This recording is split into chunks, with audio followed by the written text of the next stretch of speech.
Bom dia, a paz do Senhor Jesus Cristo, meus queridos ouvintes, irmãos, amigos que têm estado comigo estudando a palavra de Deus no canal do YouTube.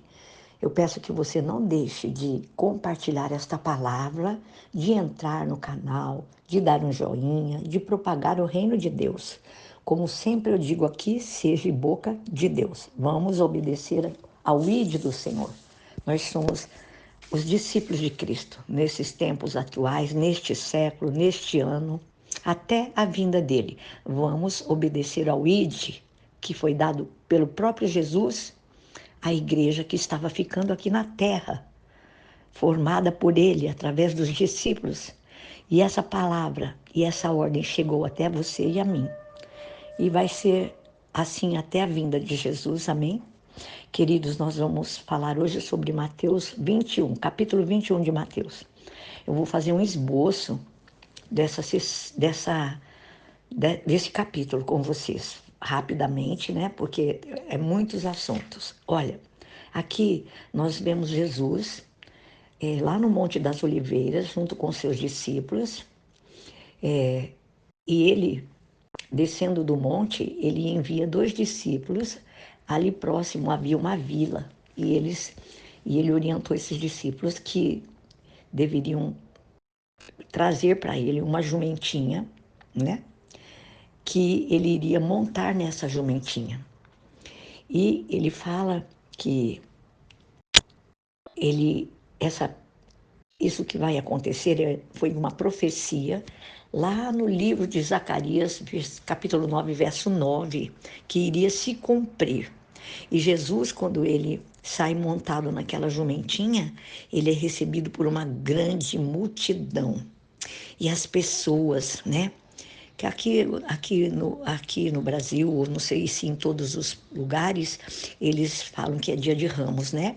A multidão proclamava louvores a Deus, exclamavam: Hosana ao filho de Davi, bendito aquele que vem em nome do Senhor, e jogavam roupas e ramos, né? Galhos de ramos, assim, na estrada por onde Jesus estava passando. E Jesus, depois ele vai até o templo e ele chega lá, havia muita confusão, muita gente, né? Os cambistas estavam lá vendendo, gente vendendo de tudo quanto era coisa dentro do templo. E Jesus derruba todas as mesas dos cambistas, né? E expulsa todos de dentro do templo que estavam fazendo da casa do Senhor um comércio.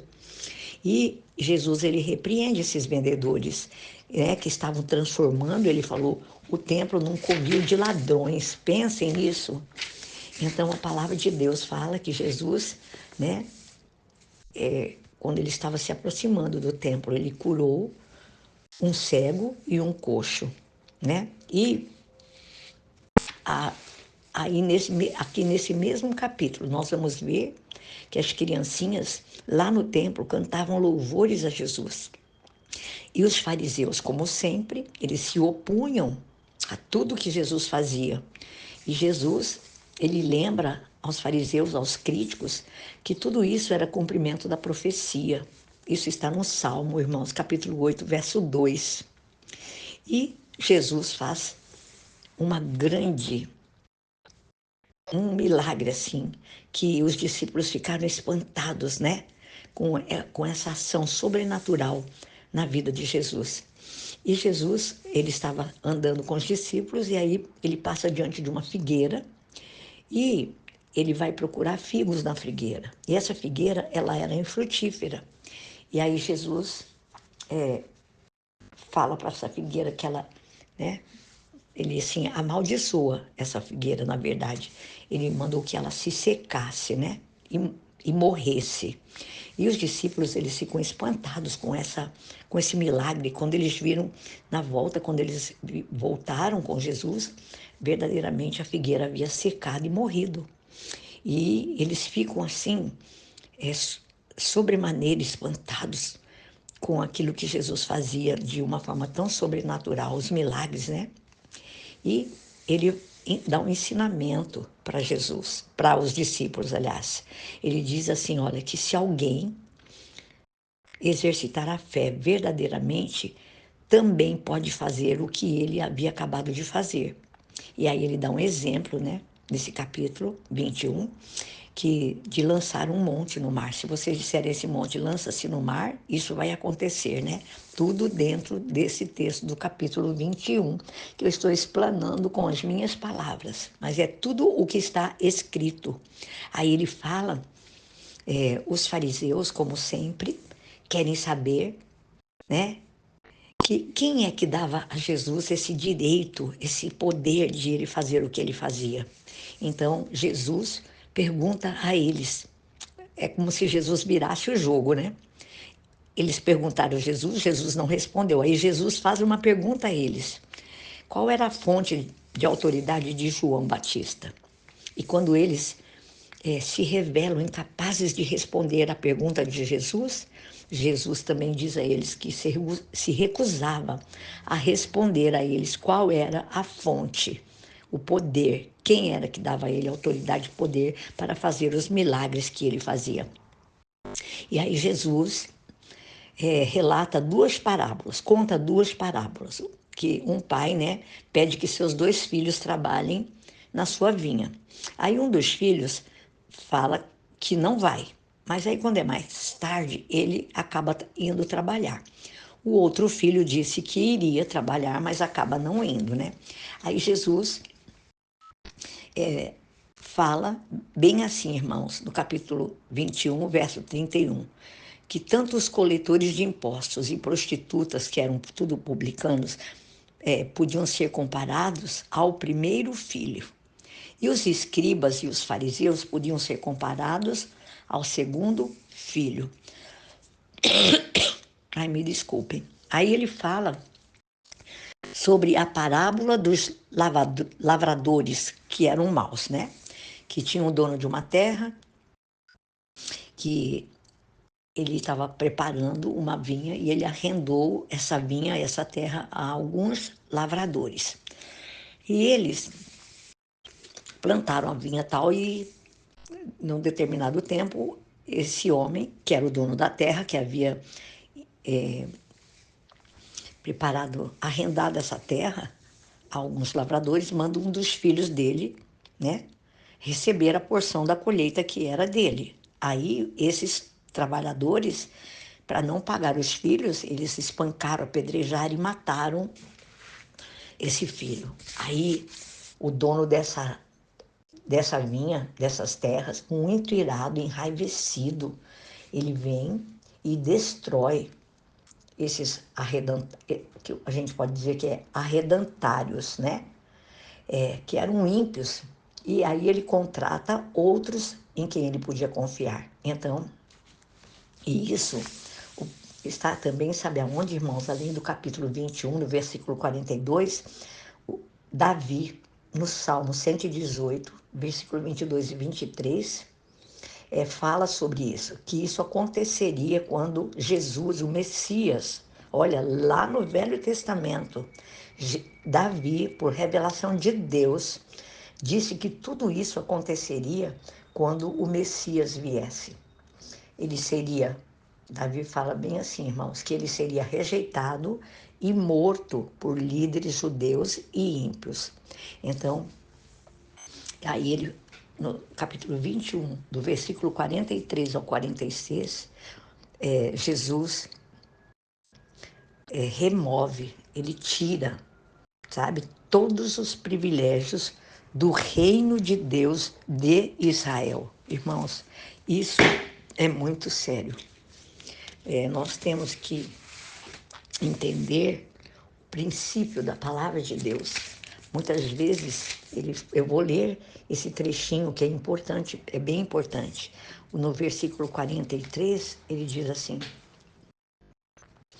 no 42, Jesus lhes disse, vocês nunca leram isto nas Escrituras? A pedra que os construtores rejeitaram tornou-se pedra angular. Isso vem do Senhor e é algo maravilhoso para nós. Portanto, eu lhes digo que o reino de Deus será tirado de vocês e será dado a um povo que dê os frutos do reino. Aquele que cair sobre esta pedra será despedaçado, e aquele quem ela cair será reduzido a pó. Quando os chefes dos sacerdotes e os fariseus ouviram as parábolas de Jesus, compreenderam que ele falava a respeito deles e procuravam um meio de prendê-lo, mas tinham medo das multidões, pois elas o consideravam profeta. Isso, irmãos, está escrito no capítulo 21, do versículo 43, 46. Jesus remove os privilégios do reino de Deus de Israel, porque eles não criam que ele era o Messias e eles sempre afrontavam Jesus, duvidavam daquilo que ele fazia e sempre muito sutilmente, né, maliciosamente, eu posso dizer assim, questionavam Jesus, faziam perguntas a Jesus para querer, assim, até diminuí-lo ou desprezá-lo, ou dizer que ele fazia as obras de Deus, né, possuídos por demônios, onde já se viu, né, irmãos, umas coisas dessas. Então a Bíblia fala, é clara, meus irmãos, sobre esse capítulo 21 de Mateus, né, que fala sobre a entrada triunfal de Jesus em Jerusalém, fala sobre a figueira seca, fala quando Jesus purifica o templo e fala sobre a autoridade de Jesus, que era questionada, né? Era questionada pelos fariseus, pelos líderes religiosos do povo naquela época. Eles queriam saber com que autoridade ele estava fazendo todas aquelas coisas, aqueles milagres. Eles questionavam Jesus. E quem te deu essa autoridade? E nós vemos aqui, depois ainda nesse capítulo, né, que eu já falei com as minhas palavras, a parábola dos dois filhos e a parábola dos lavradores. Jesus sempre falava por meio de parábolas.